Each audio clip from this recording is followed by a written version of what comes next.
Assalamualaikum warahmatullahi wabarakatuh. Perkenalkan, saya Ashar Junedi dari kelas 4D akan mempresentasikan materi yang berjudul Perencanaan dan Pelaksanaan Administrasi Pembangunan. Langsung saja. Yang pertama, definisi perencanaan. Pengertian perencanaan secara umum merupakan suatu upaya dalam menentukan berbagai hal yang hendak dicapai atau tujuan di masa depan, dan juga untuk menentukan beragam tahapan yang memang dibutuhkan demi mencapai tujuan tersebut. Pengertian perencanaan juga bisa diartikan sebagai suatu bentuk kegiatan yang sudah terkoordinasi demi mencapai suatu tujuan tertentu dan juga dalam jangka waktu tertentu, sehingga dalam perencanaan akan terdapat berbagai kegiatan pengujian pada beberapa arah pencapaian, menganalisa seluruh ketidakpastian, menilai kapasitas, menentukan tujuan pencapaian, dan juga menentukan langkah dalam pencapaiannya. Yang kedua, fungsi perencanaan. Fungsi perencanaan akan menentukan fungsi-fungsi manajemen selanjutnya. Tanpa perencanaan, fungsi manajemen lainnya tidak dapat dilaksanakan dengan baik. Perencanaan manajerial terdiri atas perumusan strategi dan penerapan strategi. Dalam perumusan strategi, pimpinan lembaga harus memiliki kemampuan keterampilan konseptual, dan dalam penerapan strategi, manajer kesehatan harus memiliki keterampilan teknis. Selanjutnya, yang ketiga, manfaat perencanaan. Manfaat perencanaan adalah mengetahui yang pertama, tujuan yang ingin dicapai organisasi dan cara mencapainya. Yang kedua, jenis dan struktur organisasi yang dibutuhkan. Yang ketiga, efektivitas kepemimpinan dan pengarahan yang diperlukan. Keempat, bentuk dan standar pengawasan yang akan dilakukan. Yang kelima, aktivitas organisasi dalam mencapai tujuan dapat dilaksanakan secara teratur. Keenam, menghilangkan aktivitas yang tidak produktif. Yang ketujuh, mengukur hasil kegiatan. Dan terakhir, sebagai dasar pelaksanaan fungsi manajemen lainnya. Selanjutnya, pengertian perencanaan pembangunan. Secara umum, perencanaan pembangunan adalah cara atau teknik untuk mencapai tujuan yang diinginkan dalam proses pembangunan, sehingga mampu mewujudkan masyarakat yang maju, makmur, dan sejahtera. Menurut Arthur W. Lewis 1965, mendefinisikan perencanaan pembangunan sebagai suatu kumpulan kebijaksanaan dan program pembangunan untuk merangsang masyarakat dan swasta untuk menggunakan sumber daya yang tersedia lebih produktif.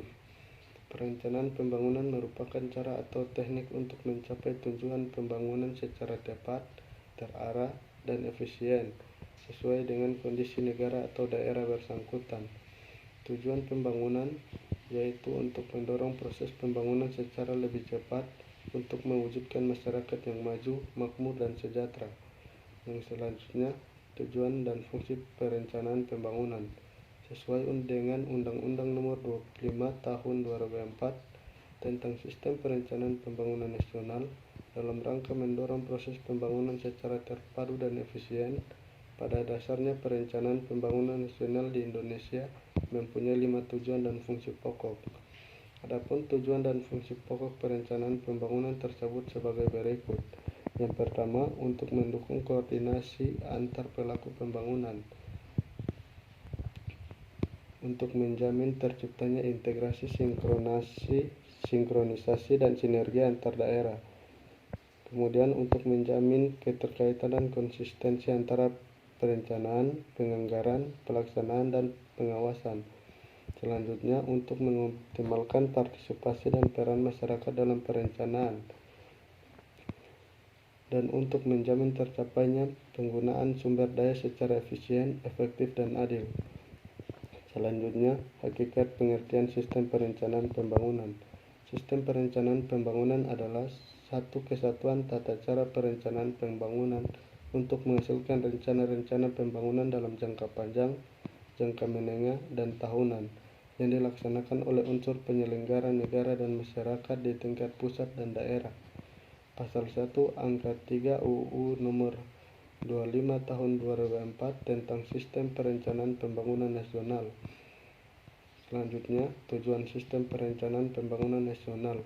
Undang-Undang Republik Indonesia Nomor 25 Tahun 2004 tentang Sistem Perencanaan Pembangunan Nasional, Pasal 2 Ayat 4, Sistem Perencanaan Pembangunan Nasional bertujuan untuk: yang pertama, dukungan koordinasi antar pelaku pembangunan. Yang kedua, menjamin terciptanya integrasi, sinkronisasi, dan sinergi baik antar daerah, antar ruang, antar waktu, antar fungsi pemerintah, maupun antara pusat dan daerah. Selanjutnya, menjamin keterkaitan dan konsistensi antara perencanaan, penganggaran, pelaksanaan, dan pengawasan. Ketiga, mengoptimalkan partisipasi masyarakat dan menjamin tercapainya penggunaan sumber daya secara efisien, efektif, berkeadilan, dan berkelanjutan. Yang selanjutnya, hakikat pelaksanaan administrasi pembangunan. Administrasi pembangunan di Indonesia dilaksanakan oleh pemerintah berdasarkan petunjuk MPR yang dituangkan dalam GBHN.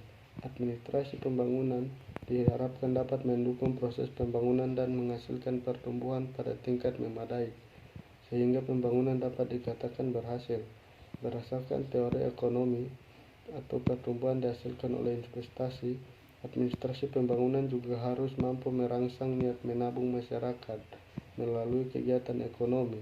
Rangsangan tersebut dilakukan melalui kebijaksanaan makro sektoral dan regional yang memberikan pengaruh, bimbingan, dan dukungan pada kegiatan ekonomi masyarakat. Yang selanjutnya tentang teknik pelaksanaan administrasi pembangunan. Sistem perencanaan pembangunan di Indonesia terdiri atas: yang pertama, sistem perencanaan pembangunan. Yang kedua, sistem pembiayaan pembangunan. Yang ketiga, pelaksanaan proyek pembangunan. Keempat, sistem pemantauan dan evaluasi kinerja. Dan yang terakhir, pengawasan pembangunan. Selanjutnya, hubungan aparatur pemerintahan dan pelaksanaan administrasi pembangunan di Indonesia. Peran aparatur pemerintah dalam pelaksanaan administrasi pembangunan adalah sebagai penentu dan pelaksanaan administrasi pembangunan. Peran aparatur pemerintah dalam pelaksanaan administrasi pembangunan sesuai dengan falsafah kepemimpinan dan manajemen bangsa Indonesia, yaitu ing ngarso sung tulodo, ing madio mangun karso, dan tuku rehandayani, untuk menyelaraskan aparatur pemerintah dan pelaksanaan administrasi pembangunan di Indonesia. Perlu dikembangkan ide-ide baru mengenai aparatur pemerintah. Mungkin hanya itu pemaparan materi dari saya. Lebih dan kurangnya saya mohon maaf. Wabillahi taufiq wal hidayah. Wassalamualaikum warahmatullahi wabarakatuh.